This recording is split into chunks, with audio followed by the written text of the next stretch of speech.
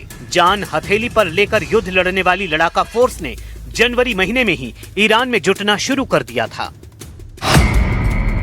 Iran में हिंसक प्रदर्शन के बीच इराक, सीरिया, लेबनान और यमन से fighter group war front shift हो चुके हैं। मतलब ईरान की 6 लाख सैनिकों की फौज के साथ हजारों ऐसे खूंखार लड़ाके युद्ध में मौजूद हैं जिन्हें मौत का दूसरा नाम कहा जाता है।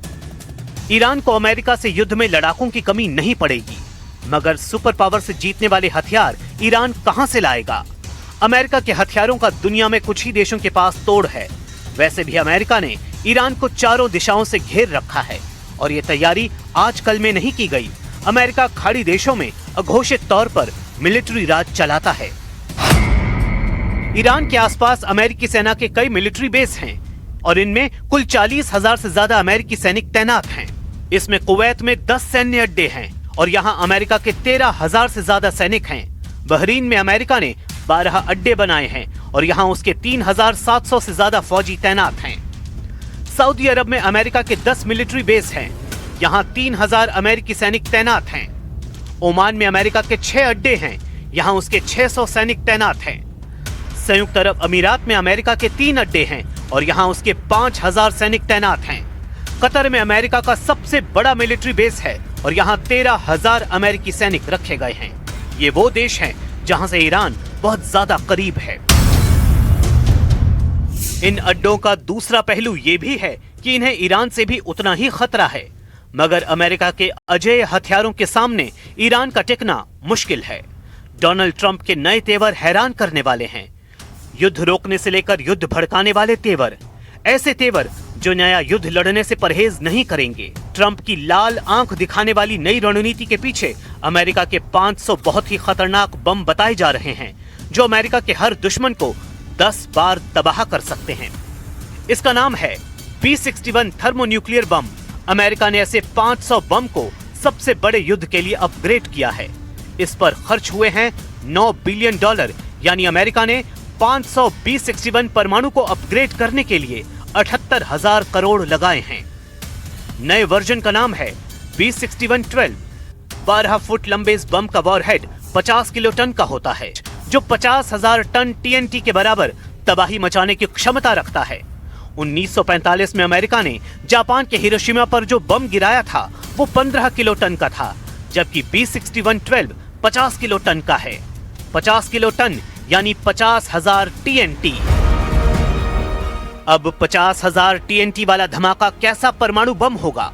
इसकी ताकत को समझने के लिए आपको बहुत ही सरल शब्दों में समझाने की कोशिश करते हैं। एक परमाणु बम जब फटता है तो ऐसी ऊर्जा पैदा होती है जिससे पूरे का पूरा शहर तबाह हो सकता है। अमेरिका का एक B-61-12 परमाणु बम 50 किलोटन का धमाका कर सकता है, यानी ये एक बम 3 हिरोशिमा धमाकों जैसी तबाही कर सकता है। वहीं ईरान का दावा है कि उसके पास एटम बम नहीं है। ईरान न्यूक्लियर प्रोग्राम को अपनी ऊर्जा जरूरतों के लिए चलाना चाहता है। जाहिर है, युद्ध हुआ तो ट्रंप के परमाणु हमलों का जवाब ईरान तो नहीं दे सकता, लेकिन ईरान के दोस्त और अमेरिका के दुश्मन देश क्या शांत रहेंगे? न्यूक्लियर युद्ध छिड़ा तो कोई उससे दूर नहीं रह पाएगा। रूस और चीन जैसे देश बार बार ये वार्निंग ट्रंप को दे रहे हैं कि वो ईरान से पंगा न ले, क्योंकि एटमी युद्ध में अमेरिका के साथ सिर्फ इजराइल है। जबकि ईरान के साथ चीन, रूस और उत्तर कोरिया जैसे सच्चे और पक्के दोस्त हैं। परमाणु पावर बैलेंस में ईरान के दोस्तों का पलड़ा अमेरिका पर भारी पड़ सकता है।